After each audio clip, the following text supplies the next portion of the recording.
Okay. All right. What are we going to talk about today is the information paper, and we'll just start right on in it. Tracy's not joining us today, but again, we have she'll be having office hours next week too. So we'll send out a link for those, so that if you want to go over your quad chart or your information paper with Tracy, there'll just be a little doodle link that you can fill out with your availability and match up with her to just go over both of those documents when you're ready to go. Okay. So just a quick overview as a reminder, because I know I need those myself, that the determination really on whether it would be a poster presentation or a pitch is based on the technology readiness level of the technology you're presenting. So it's not really any kind of qualitative determination.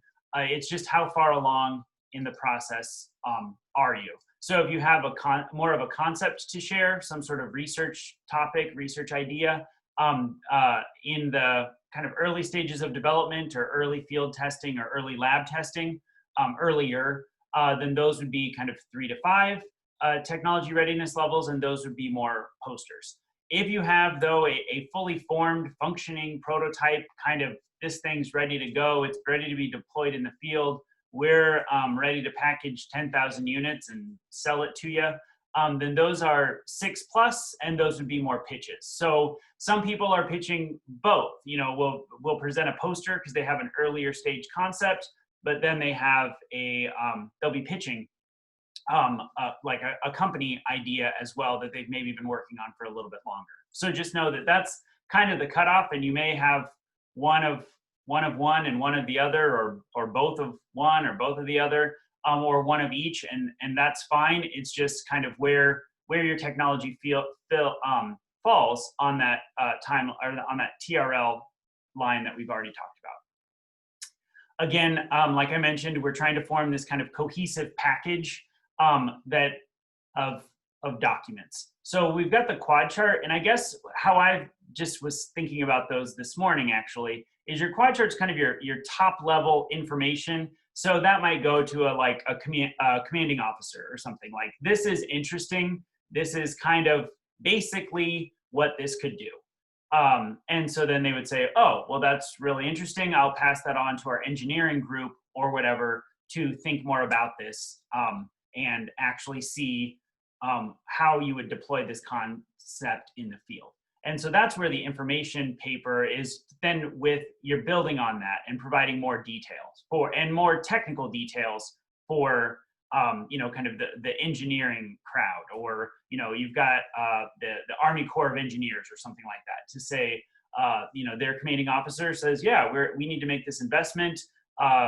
This, I don't know, hydroelectric innovation seems kind of cool, interesting, but I don't really know in any way how it would work in actuality, on a real hydroelectric dam or something like that. And so so then that's what they're passing along. So you've got the quad chart that's top level, information paper that's going to dig down a little bit deeper and focus more on the how part of things, which is why we're a little bit more limited in our office, especially in being able to complete that section for you. Then there's the poster, which is again kind of just how the information should be displayed. So more that once the information paper and the quad chart's done, then the poster is kind of a drag and drop situation. And then the pitch deck, there is a lot more flexibility with, and we'll just go over kind of the information. I think it's 15 slides or so, and what needs to be covered in each slide. So there's no real formatting rules or anything like that, or how you make your case is totally up to you. But what needs to be covered and kind of your starting point will need to be in that.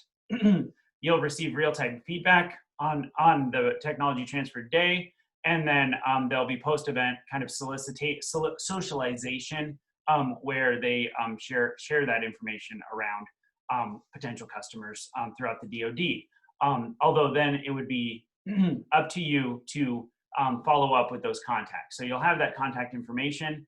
You'll know that an introductory email has been sent, and then it's up to you to then follow up with that. Okay. So what needs to go into the information paper? And I'll guide you also after I kind of go over this top level stuff to the box folder, so that then we can kind of look through where this stuff is and everybody knows what they're looking at and what they're working with. But the rules, or the guidelines really, is to limit each information paper to one technology. So if your company has multiple product lines or something like that, or many capabilities of your lab, just what is the most actionable, interesting idea that you want to present in this one paper. So like I was saying before, the quad chart is maybe a more top level description of all of your, of all your capabilities. My very cool lab or my company can do this suite of things. But this would then be more for your engineer, who's then saying, okay, well, I want to implement this technology in this system, and so I need kind of the specs on how to make that happen. So really focusing the information paper on one technology, which might mean that you have to write a couple of these dang things, because they'll all be circulated potentially with different, kind of engineering units. So they typically run about 2 pages, though they can run as long as 3, but certainly no longer than that. I don't know why 12-point font matters, but apparently it does. And center pages at the bottom of each page. So I think they're just trying to stick to some uniformity here too. So that's, I don't know what Department of Defense says to do. So that's what we're going to do. Also, very important is to mark that the concept is patented or has some other intellectual property protection in both the header and the footer. So just kind of a note of who owns this, who the Department of Defense or who that person would need to be contracting with, in terms of who actually owns that idea. And then this is just a warning that is probably good for everyone, is that in terms of putting anything classified or just disclosing that secret sauce. So a lot, especially as I'm talking about now, where you're wanting to share kind of the hows. You're working with maybe more scientifically or engineering experienced folks, but you still want to communicate in a way that is like generally understandable. So I think from that perspective, you aren't going to disclose anything that's too, that's proprietary or secretive, really. But be descriptive enough to know that like this is how generally it works. But my my actual algorithm or my actual chemical formulation is then not revealed. I haven't done the diagram that shows this is exactly how you make it. So and then also be sure that information is shared by you. So just in terms of the intellectual property piece, making sure that is clear at this point too, because whoever's reading your information paper is the person that's then saying, this is, wow, I'm into this. I have forward motion from my commanding officer that this concept is something I should be pursuing. I need to, work with this company who owns this technology to do this thing. And so we're moving, farther down the actual cycle. And so that's why, you sharing all that stuff up front and making sure that people are aware of who owns what and how it would work and how it could actually be implemented. All of those things are, this is, this relationship is kind of escalating. This is getting more serious. So, and then I'll also just know that your BLUFs will be embedded in emails when the tech scouts are making those introductions. So, so the BLUFs that we have written or you're refining and working on, all of those, that's what will be sent in your, kind of introductory email that says this company develops or has, and then BLUF. This is what it does. And then we think that you would be interested in this technology, and this is the contact information of who you'll be talking to. So those are the guidelines there. As if you've looked at the information paper template that's available on Box, the BLUF comes from the quad chart. So that has been, thanks to Rue, who's on the call here, the BLUF is actually in your quad chart already. But then if you go into the upper left quad, there's the technology and capability overview. And on the quad chart, that's a bulleted list of items. And in the information paper, they're, kind of statements of fact. So if there's a way to kind of condense those into then, just a sentence or two that kind of covers those same bullet points, then that's really what the BLUF will be in the information paper. So we'll go over that as well, and that's in the template. But it's pulling just the information from that top left quadrant and kind of reforming those statements a little bit into, and then into a sentence or two. And then the big questions, though, so don't spend so much time on BLUF and the restatement of that bulleted list, because what we're really looking for are the answers to these questions. So how could the technology or capability be applied to the DoD? So I think in many cases we've described kind of the technology or what it can do, but then this is looking at a more specific application of that. So this would be an example, maybe just because I work best with examples, that would be this would be a time when you would say, like, for example, this, technology or this new software could be applied to, I don't know, optimizing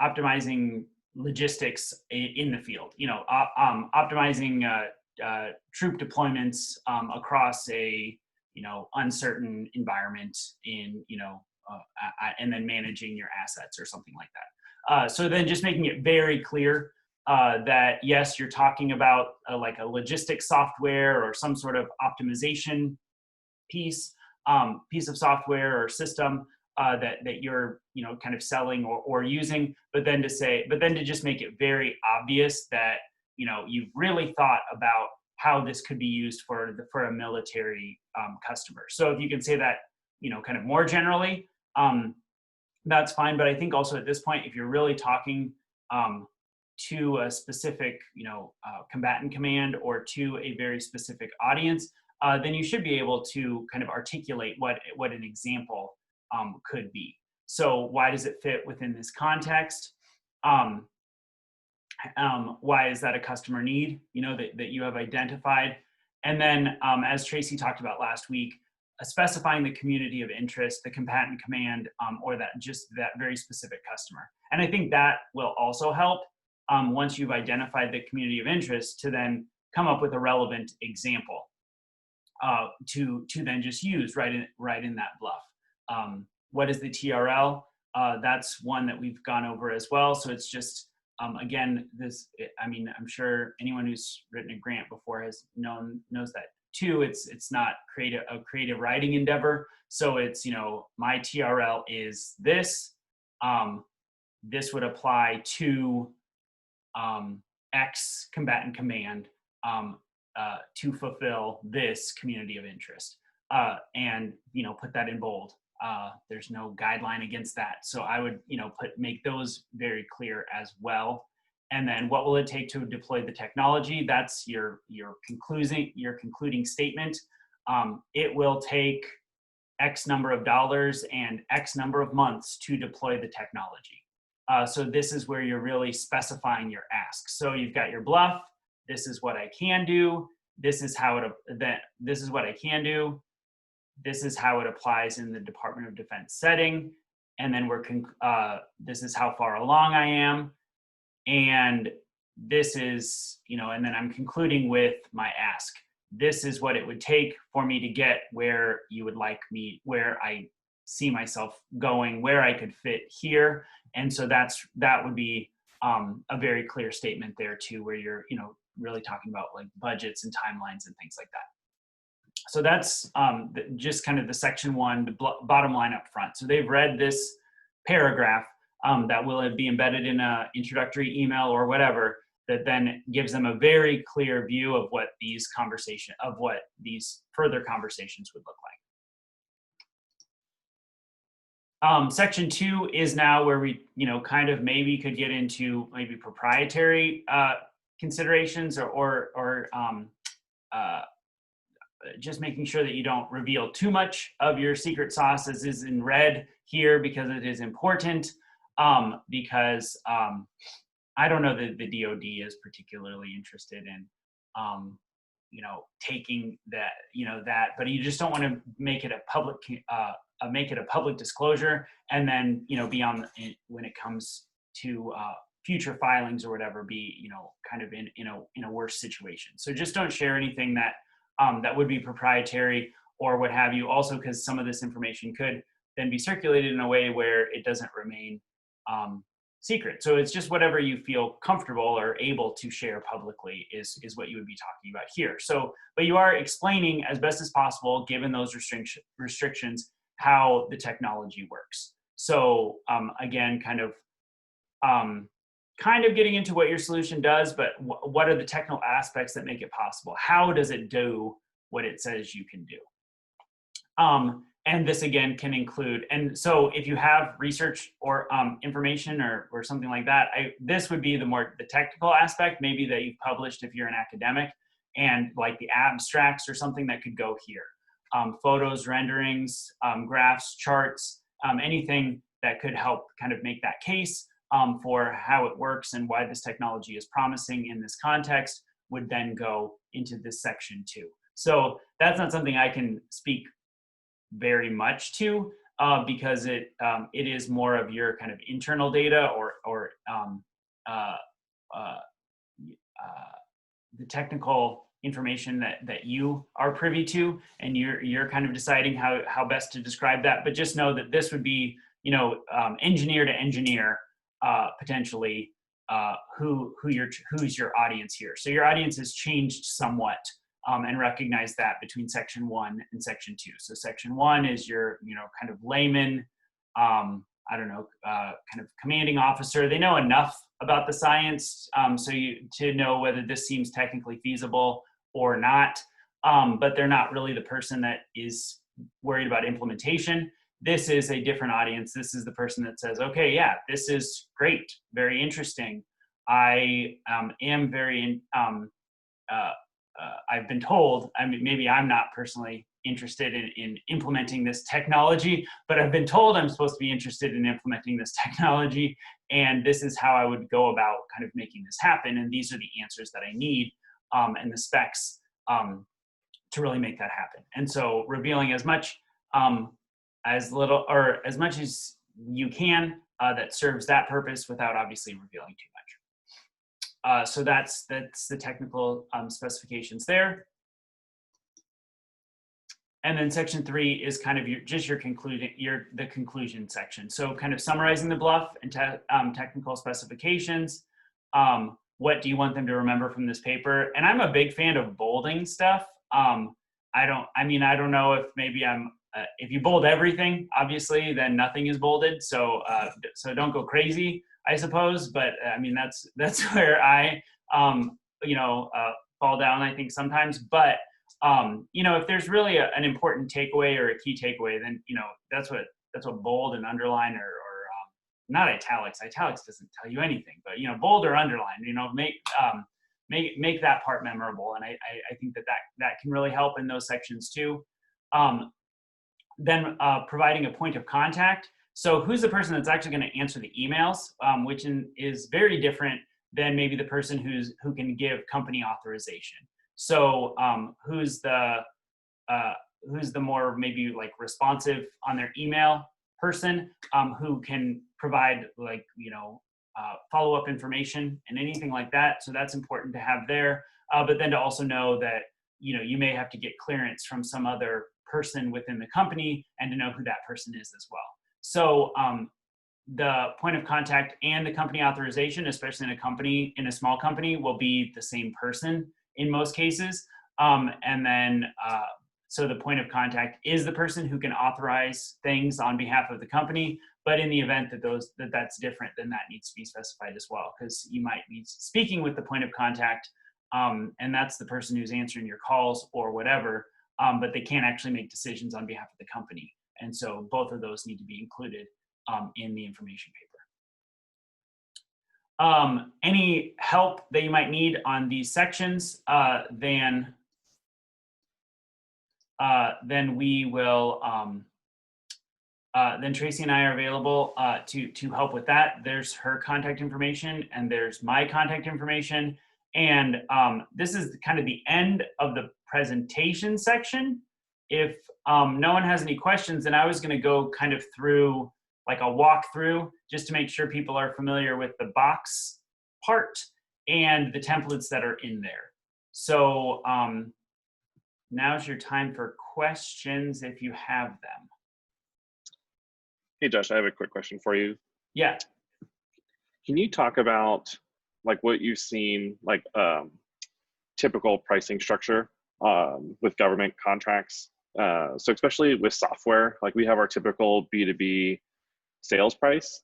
And I'm just curious because we obviously don't want to charge the government like a ton more. I mean, it would be nice, but can't just charge the government like a ton more money just for like a government level agreement. So can you provide some guidance on maybe what you've seen for B2B companies that are selling into the government and like how that generally works? Well, they have to do their market research on, like, and do price comparisons and things like that. So even if it's like a novel software solution or something, they're still going to say, if this is some version of an ERP, or is that right? Yeah, if this is some version of an enterprise management system or something, then they're still going to have to kind of do like price comparisons, and yeah, obviously you can't charge then heads and tails more than that. So you still need to be. So I don't know that your government price can be really that much more than you would charge your typical B2B customer. I hope that answers your question. I mean, that totally makes sense. I was just kind of curious on like if you've seen, like are there typically like setup fees associated with it? Are there generally more like in-person onboarding? Maybe not with COVID, but like, do you see a lot of like in-person onboarding sessions, like that type of thing that we should be cognizant of when it comes to like setting up an initial pilot that might lead into like a bigger use case? Okay, so that's a really good question. I think more for the my colleagues who work more specifically in government contracting, like when it comes to just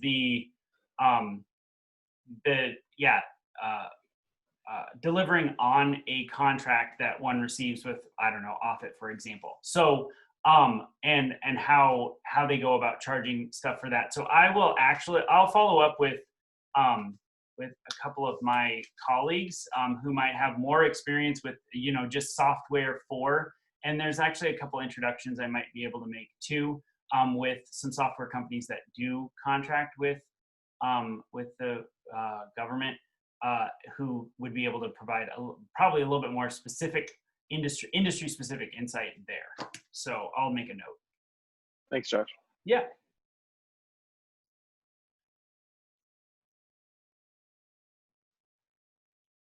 Okay, so Alex is my only question, and that's fine. Then I will move on to a screen share here for two little items. One is just, okay, I am going to do one little pitch for the Technology Transfer Day. This recording will be posted to this website here, the Technology Transfer Day one. If you scroll down just a little bit, there's quad chart revision. That is where Tracy's presentation is, the recording of that one. And then right under here, preparing information paper / BLUF for Technology Transfer Day. Instead of the registration button, there will be a video there after today. So be aware of that part of it. And then we're trying to do everything to kind of minimize versions, because last year we had a bajillion, and that is a made up number, but I think we did approach it, numbers of versions that were just flying around through email. So what we tried to do is have a folder. So everything comes to a box folder, and hopefully for especially non-university affiliated folks, access to that folder has been acceptable.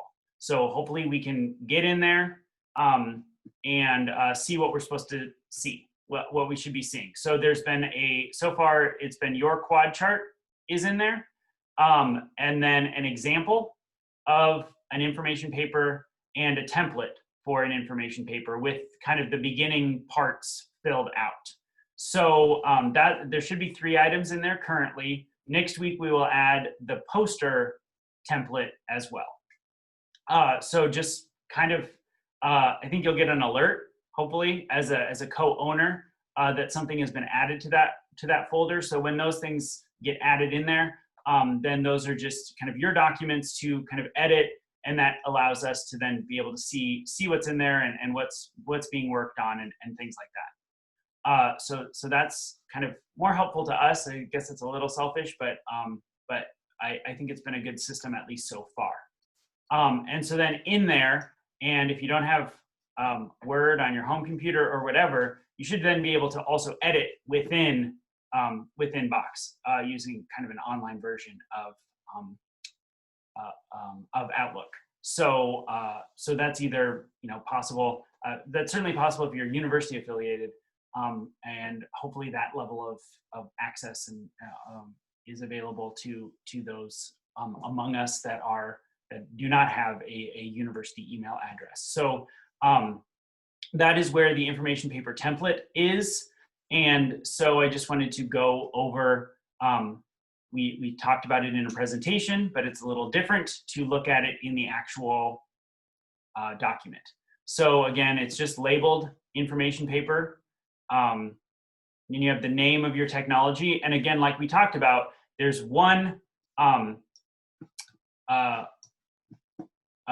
technology per paper. So if you have multiple technologies, then you're going to need to put together multiple papers. And some of this information will be the same from paper to paper, but to just recognize that one technology per paper is what the point is there. So you may need to generate other documents within that folder that we just talked about. Bottom line up front, the first sentence from that quadrant 1 in the technology/capability overview from the quad chart. So that should be there already. And then, like I said, I like bold. And I guess in this case, I also like putting things in red. We need to write the bulleted list of items from quadrant 1 as 1 or 2 complete sentences. So not just a translation of each of those bullets into a sentence, but just trying to compress and condense as best as possible, only because hopefully they will have already seen the quad chart. So this is just a restatement of things that they already know. Because what we really want to get to in the bottom line up front section is these few sentences here. So this section here is what we want to spend the most effort on. How could the technology capability be applied to the military? Why does it fit within that context?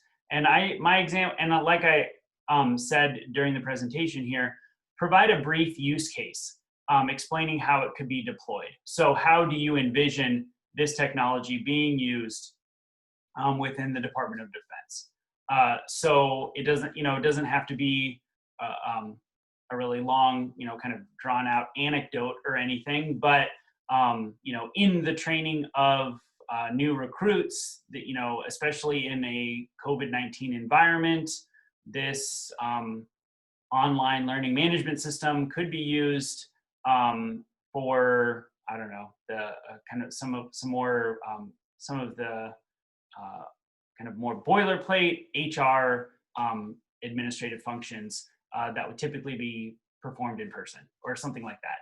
So that would be what you could say there. That makes the case very clearly that you've thought about how this technology could truly be used within the Department of Defense.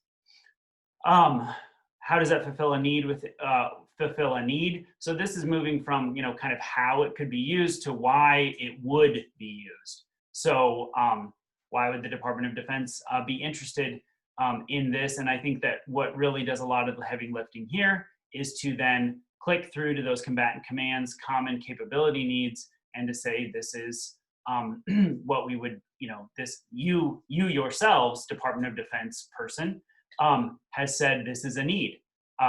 And so this is this is our effort to respond to the needs that you yourself have identified. So that really there, I mean, that could be pretty short also to say the need that the need of the Department of Defense that this technology fulfills is this community of interest as identified in the in this chart, and then kind of restate that a little bit.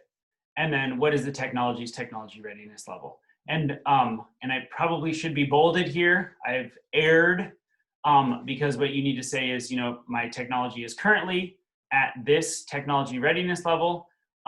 For it to be further developed and deployed, I would require, an order size of this amount, or I need 6 months and $1 million. So this is where you're really articulating that ask. And so again, it's just a way to frame that conversation to say, this is where I'm at. This is why you should care. This is where I would like to be. And this is how you can help me get there, is kind of the, that 4-step kind of conversation.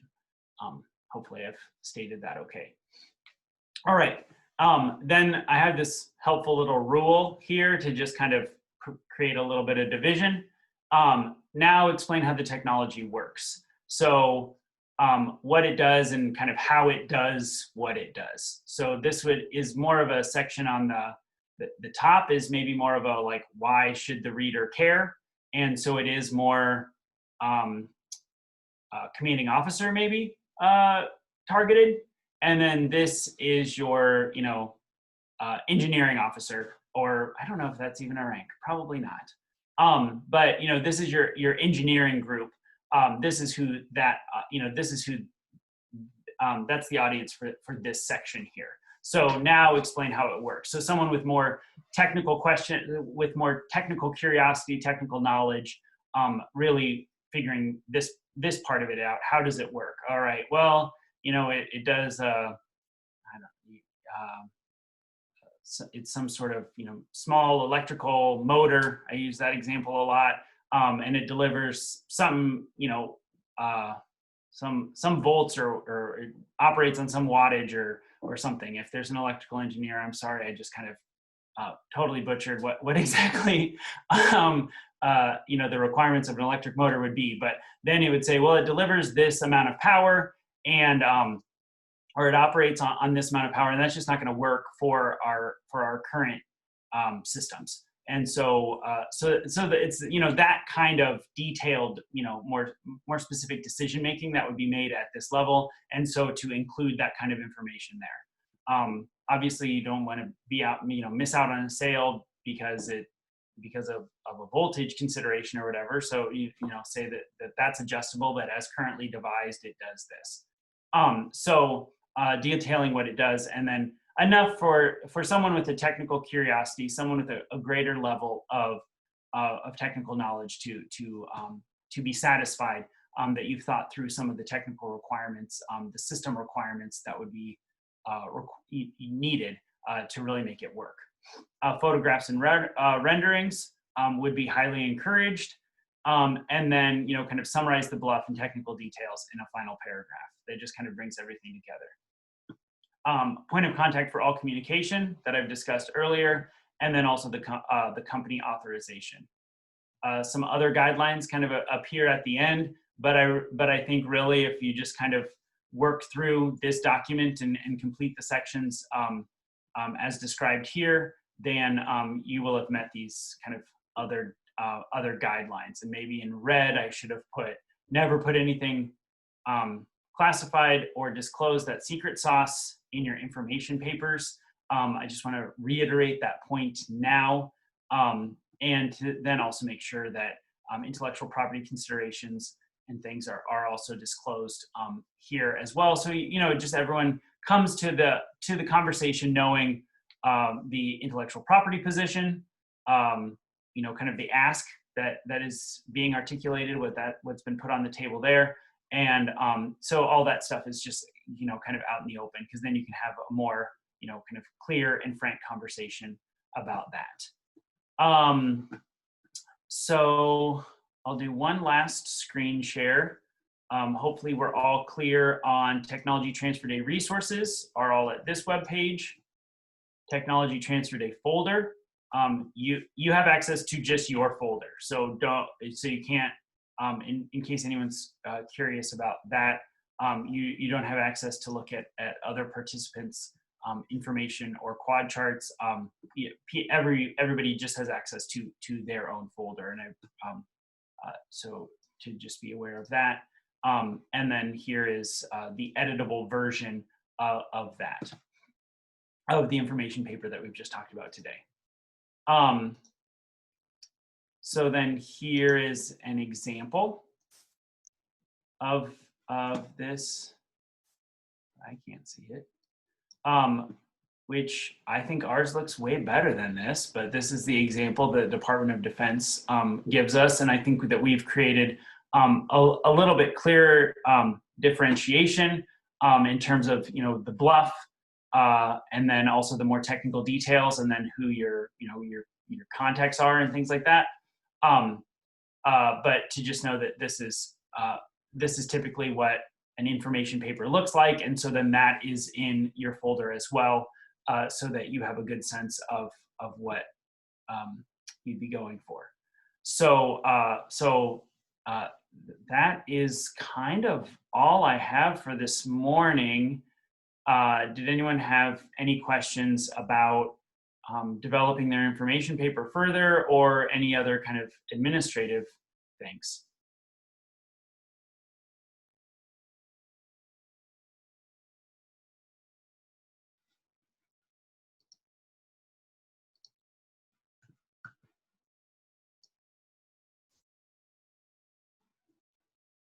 Okay, well, sometimes people don't like to ask in a group. So just know that there's another session next Friday, starts at 9, and it'll be about posters specifically.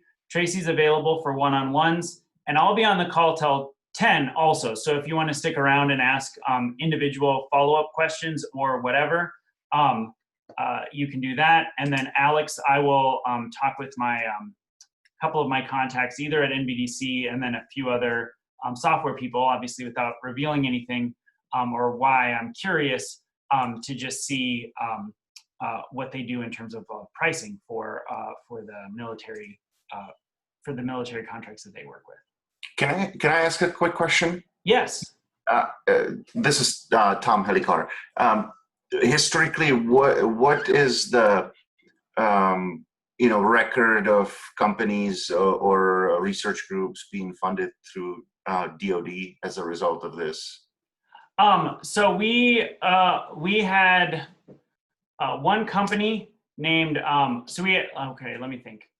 One company received 2 SBIRs, which last year as a result of this, the introductions that they made, and then they contracted with UNO's biomechanics group to do some of the work there. Then we had one socialization then of a company that has not resulted in an SBIR yet, but that was a research group as well.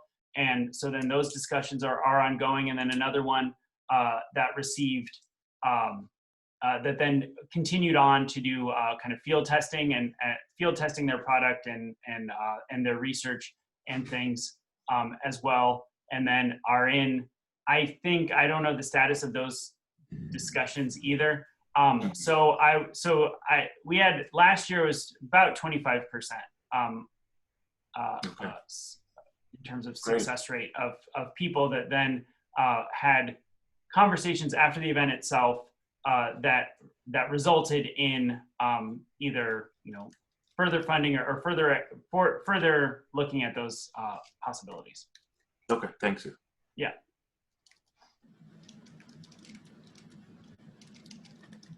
That's a good question. Thanks for asking it.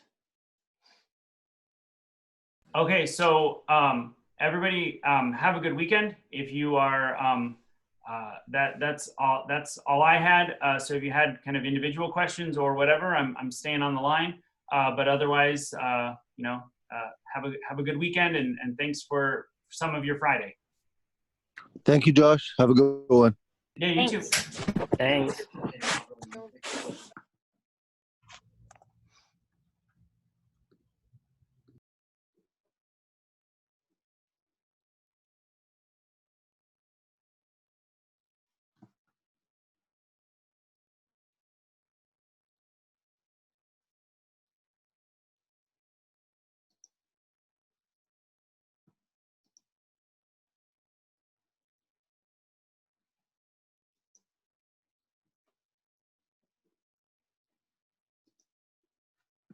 Okay. Oh wait. Stop recording.